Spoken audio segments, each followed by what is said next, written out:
E para tristeza das inimigas, olha só quem tá de volta. E nós temos várias fofocas para colocar em dia, porque o nosso querido, amado, da careca mais lustrosa do Brasil, ministro Alexandre de Moraes, mandou soltar o Daniel Silveira. Preciso comentar isso com vocês, mas em especial vamos comentar o chilique da jornalista militante de crachá Daniela Lima, que praticamente ovulou ao vivo anunciando as restrições que o deputado ainda vai ter. E no vídeo de hoje vamos falar sobre o presidenciável Moro e vamos esfregar na cara da sociedade as suas contradições, porque ele é, no mínimo, uma pessoa que não dá para escrever o que ele fala, que ele muda de opinião toda hora. Temos também censura de Carlos Bolsonaro nas redes sociais, que disseram que ele estava propagando fake news, mas a gente precisa contextualizar para avaliar bem direitinho se a denúncia do Carlos Bolsonaro é verdade ou não. E finalmente é óbvio que nós vamos falar sobre o novo partido do Bolsonaro, que finalmente, depois de uma espera que parecia que não ia acabar mais, bateu o martelo. Então, meu amigo, se você já gostou das pautas do vídeo de hoje, me ajuda a espalhar essas informações, curtindo, comentando e principalmente compartilhando muito o link desse vídeo nas suas redes sociais, grupos de Face e de Zap. Dá uma verificada na tua inscrição, vê se ela continua ativa aqui no canal, e se não for inscrito, se inscreve e dá essa moralzinha pra mim. Pois bem, feita a introdução, vamos pra pauta de hoje. Começando pela notícia que vem lá do nosso amigo Xande. Ministro Alexandre de Moraes revoga a prisão do deputado Daniel Silveira. E aqui eu trouxe um trechinho dessa decisão que eu não gostei muito, né? Mas é o que temos para hoje. Diante do exposto, substitua a prisão pelas medidas cautelares. E aqui tem as medidas: proibição de ter qualquer forma de acesso ou contato com os demais investigados no tal inquérito das fake news, salvo os parlamentares que também estão no inquérito. Proibição de frequentar toda e qualquer rede social, instrumento utilizado para a prática reiterada de infrações penais imputadas ao réu pelo Ministério Público, e aí vem toda aquela história. Agora eu pergunto para vocês: quando a gente proíbe uma pessoa, principalmente um parlamentar, de usar as redes sociais, isso não é considerado censura prévia? Porque o cara nem falou ainda, depois que ele falou, aí pode ser tomadas atitudes. Agora, um deputado não poder nem usar as redes sociais, que é sim um instrumento de trabalho, eu achei um pouquinho exagerado, né? Mas enfim. Aqui a Flávia Ferronato trouxe uma notícia que é bem interessante. Coincidência do destino? Na sexta-feira, a Ordem dos Advogados Conservadores do Brasil recebeu o pedido da Corte Interamericana para atualização sobre a prisão do Daniel Silveira. Então, na sexta-feira, a Corte Interamericana mandou esse ofício e, casualmente, na segunda-feira, o Alexandre de Moraes veio com esta ordem aí de soltar o deputado Daniel Silveira. Será que uma coisa tem a ver com a outra? O que vocês acham? Deixa pra mim aqui nos comentários que eu quero saber. Agora vamos ouvir Daniela Lima tendo um chilique e ovulando, aplaudindo a censura prévia. Quem diria, né? Jornalistas aplaudindo a censura. Muito louco esse mundo que a gente vive. Forma, hein? O ministro Alexandre de Moraes revogou a prisão de Daniel Silveira. Atenção, o deputado vai ser solto? Sim, o deputado Daniel Silveira vai ser solto. Mas ele está proibido de acessar qualquer rede social. Atenção, o ministro Alexandre de Moraes aprovou ali a revogação da prisão do deputado Daniel Silveira, preso já há bastante tempo. Ele que ofendeu, ameaçou de porrada, inclusive com gato morto, ministros do Supremo Tribunal Federal nas redes sociais, vai sair da cadeia, mas está proibido de acessar qualquer rede social, ele próprio, por meio de assessor, por pseudônimo. E está, obviamente, avisado. Se descumprir a orientação, a ordem, na verdade, o ministro do Supremo não orienta, não pede nada, manda. Se descumprir a ordem, volta para a cadeia. Um outro ponto que foi imposto ali para Daniel Silveira, há também ali a proibição de que ele tenha contato com qualquer dos outros investigados nos inquéritos das fake news e no que apura a existência dessa organização criminosa que atua nas redes sociais, disseminando deliberadamente informação falsa, deturpada, descontextualizada para atacar a democracia e suas instituições, o Supremo notadamente, o Congresso notadamente e a imprensa notadamente. Daniel Silveira, então, vai ter que mudar a sua bolha de amigos, já que está proibido pelo Supremo Tribunal Federal de interagir com qualquer um dos réus nesses outros casos e também não pode voltar a fazer graça na rede social ou volta para a cadeia. Como que um jornalista não fica revoltado com um ato de censura? Se postar de novo na rede social, vai voltar para a cadeia. Troque de amigos, porque o titio Xande não gosta dos seus amigos. É ridículo, né? E depois disso, claro, todo mundo pegou no pé dela, subimos a hashtag Daniela Lima militante de crachá e ela postou o seguinte no seu Twitter. Eu acho engraçado, quem falou em surra de gato morto, que tinha ministro que merecia levar surra de gato morto, além de muitos outros palavrões, foi o deputado alvo do STF. Queria o quê? Que eu chorasse em solidariedade? Pelo amor de Deus, aí seria isento? Tenham dó. Beijos de luz. Gente, e eu postei o seguinte, porque vendo uma coisa dessas, eu só posso chegar à seguinte conclusão. O ápice do jornalismo paulo freireano é quando alguém que se diz profissional não tem nem capacidade de perceber quando alguém está usando um ditado popular.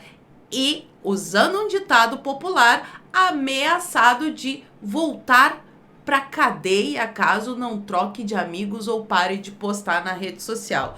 Parece uma distopia, mas é o Brasil de 2021.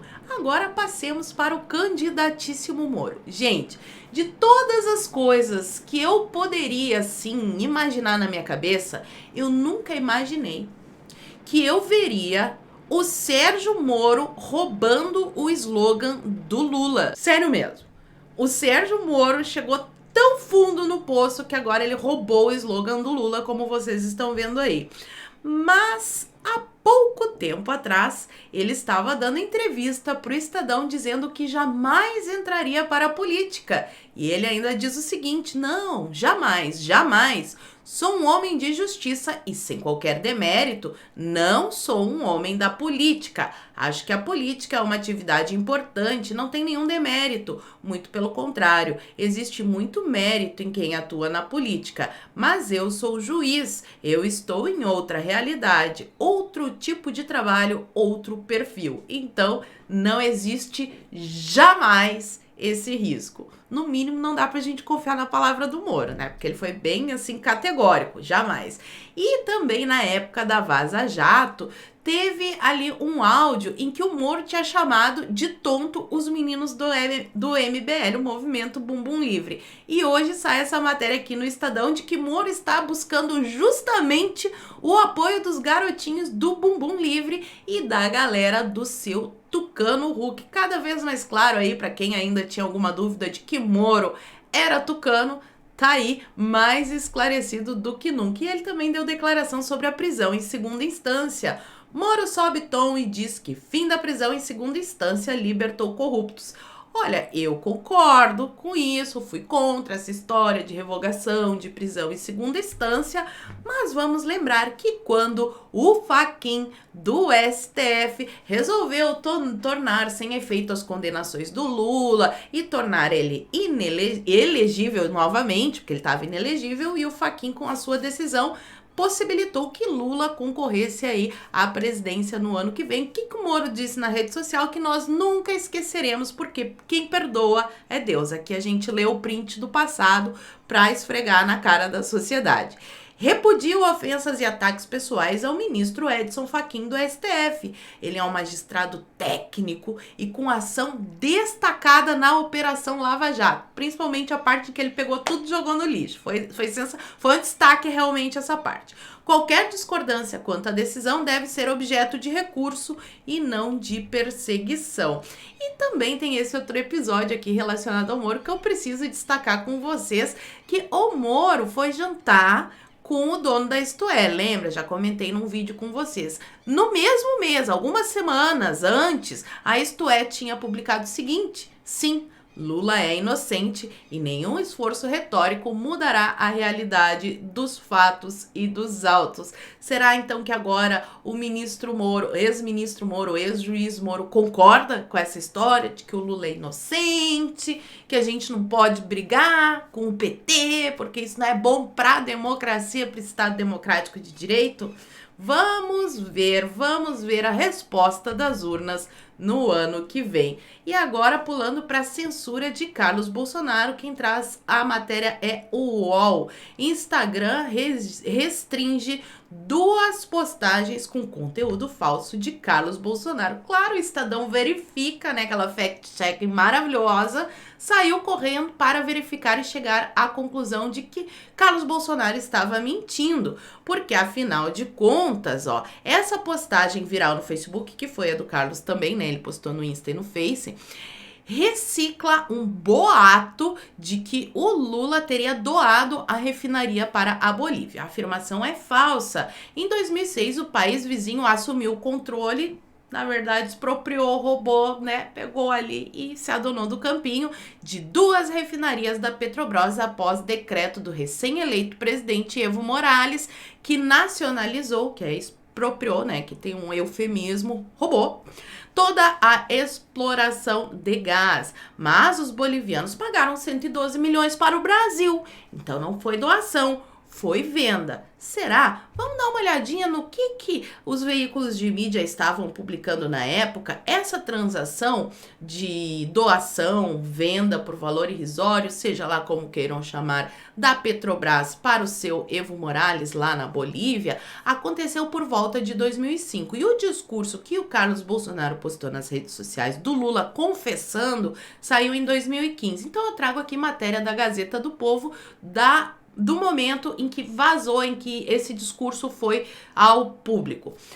Lula, o entreguista, ao confessar ter combinado antecipadamente com Evo Morales a expropriação de unidades da Petrobras na Bolívia, o ex-presidente mostra que ele vê como o patrimônio estatal como se fosse propriedade pessoal. Foi bem simples. Segundo o relato do próprio Lula, que é o vídeo que o Carlos postou, o Evo me perguntou: como vocês ficarão se nós nacionalizarmos a Petrobras? Respondi: o gás é de vocês. E foi assim que nos comportamos, respeitando a soberania da Bolívia.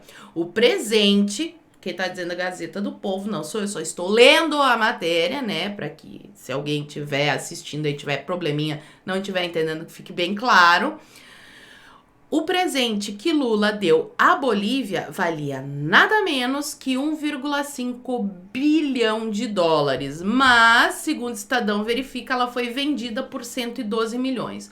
Quando a gente tem um bem que vale 1,5 bilhão e vende por 112 milhões de dólares, dá no mínimo para dizer que vendeu por um preço irrisório só para dizer que estava vendendo e que não estava dando. Mas a coisa não parou por aí. Até o antagonista abriu o berreiro na época falando que o Lula tinha entregado as refinarias a Evo. E ninguém falou em fake news, não tinha problema nenhum.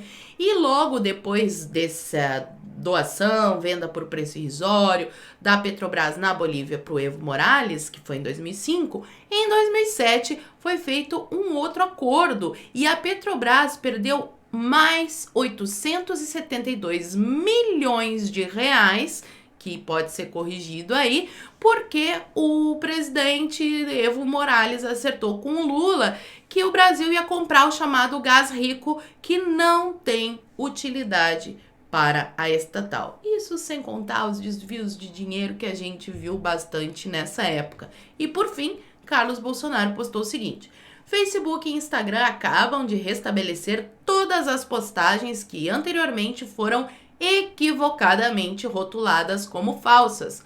O carnaval da esquerda e da imprensa tem total método de destruição de reputações sem ter a mínima preocupação com a verdade. Claro que os portais de notícia não irão dar destaque ou fazer uma notinha corrigindo aquela história em que acusam o Carlos Bolsonaro de ter divulgado uma informação falsa. E a melhor coisa para a gente descobrir a verdade é quando a informação circula livre, sem censura, principalmente desses checadores de fato aí, que conforme uma opinião contradiz a narrativa que eles querem colar, eles taxam de fake news e isso é retirado do ar.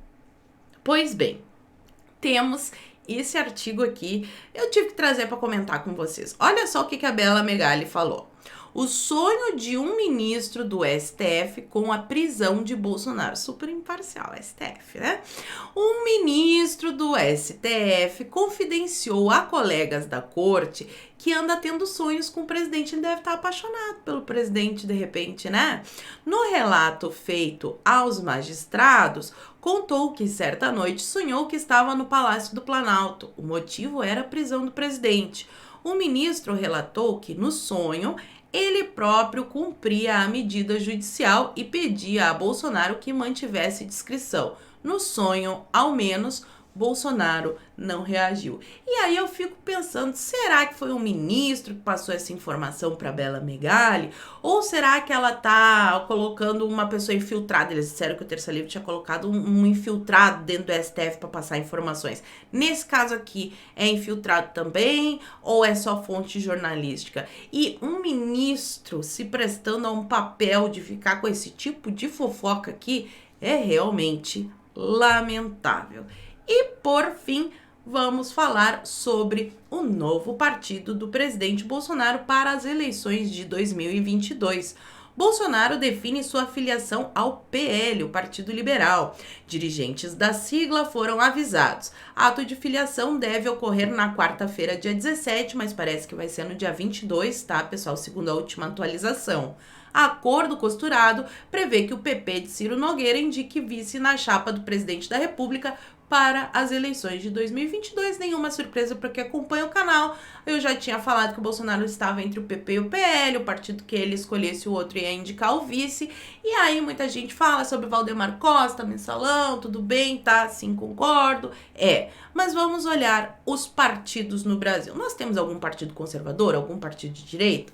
Não, nós temos partidos de extrema esquerda, PT, PSOL, PCdoB, esse pessoal aí, PDT, e temos os partidos do centro. Aí vai PL, PP, PTB, todo esse pessoal. O Bolsonaro tinha a opção de se juntar a um partido de extrema esquerda ou do centrão. Não tem, na verdade, muita escolha. É o que deu para fazer. Vamos ver se a gente consegue colocar mais nomes conservadores dentro do PP e dentro do PL, para ver se a gente desloca um pouquinho esse centrão para a direita e para o conservadorismo. E por hoje as notícias são essas. Qual é a opinião de vocês a respeito desse novo partido do Bolsonaro? Fala para mim aqui nos comentários que eu vou ficar de olho. E por hoje eu vou ficando por aqui. Muito obrigada por terem assistido ao vídeo até o fim. Fiquem todos com Deus. Um beijo e até a próxima. Fui!